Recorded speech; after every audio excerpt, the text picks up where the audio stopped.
Hey guys, it's Abby here. We were sent a cordless soldering iron station kit from Seesii, and I'm going to go ahead and do a review.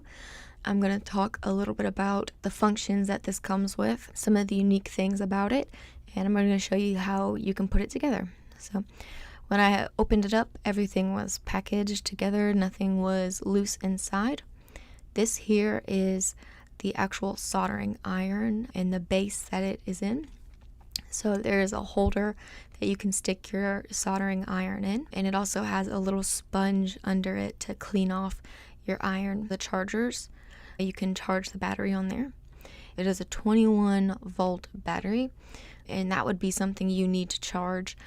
It fits with a Makita charger, so we use some Makita drills at our work here, so we have some other chargers that it can fit on. It comes also with 5 tips. There's already a tip on the soldering iron, so that's nice. And what else did I pull out? I pulled out 2 helping arms, so those can go on the side of the soldering iron, and we can screw those in and then use that little wrench that they gave us. It has 2 little clips, so I just tap tested them, make sure that they clip, and they do. The last thing that I have in there is a user manual, so I flipped through it. It is pretty short and straight to the point, so that's awesome. Nobody likes it when it is long and complicated. And then I saw this, a 3-year warranty, and it talks about the warranty on the last page of the user manual. So here is that 21 volt battery, and I was going to show you that if you push that power button, it will show you how charged it is. So this is how it came automatically. It went up to the 3rd light, so it had some bit of charge, but if I wanted to charge it completely, if I was going to use this right away, basically, I might want to charge it all the way up.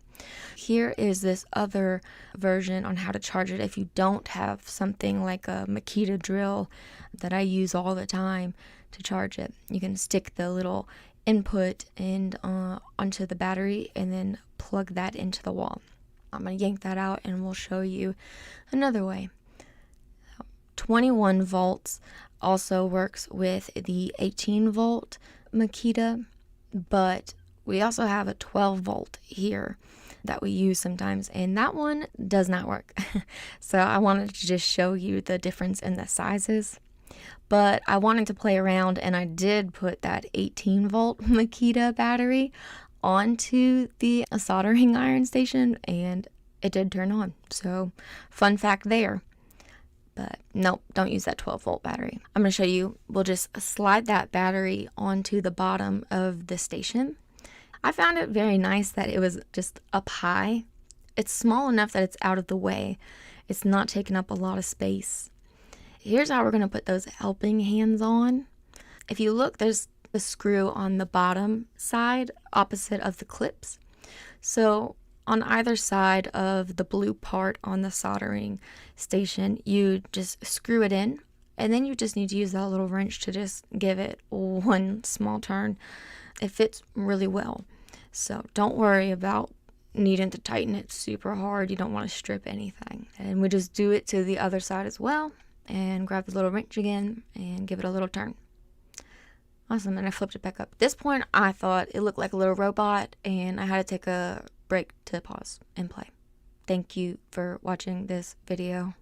Important tip, make sure that you pull off that plastic piece before you start warming any of this up. You do not want that plastic tip to burn. That will be stinky and no good for your soldering iron. Alright, so when we want to turn this on, the buttons are very simple and easy to understand. So we're going to push the power button and hold it, and that will turn it on. If you hold it for another 5 seconds, that turns it off. The plus and minus button is how you control the temperature, and plus for higher temperature, minus for lower temperature.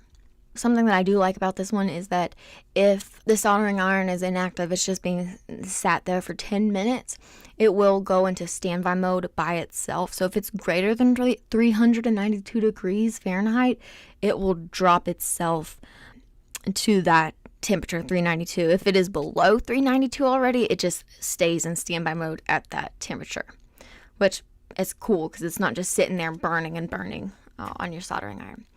But before you go ahead and start using this, you need to clean off the tip and you need to tin your soldering iron to make sure that this is going to be in the best shape for you to start working with. I like that their soldering machine heated up very quickly. I did not have to wait long before I was able to use it on this main board. This is an ST2000 main board from the printers that we have here around the warehouse, and we refurbish and repair. And I was able to replace the fuse. I usually drop a lot of lead just down on top of it and give it a wiggle around, so you'll see that that fuse comes off. Every time that you are done working with your soldering iron, go ahead and clean it off with a sponge, add a little bit of tin to the tip of your soldering iron, and you can put it away.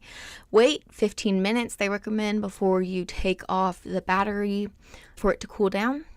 But I hope you enjoyed this review of Seesii's cordless soldering iron station kit. I'm very excited to start using it. Bye.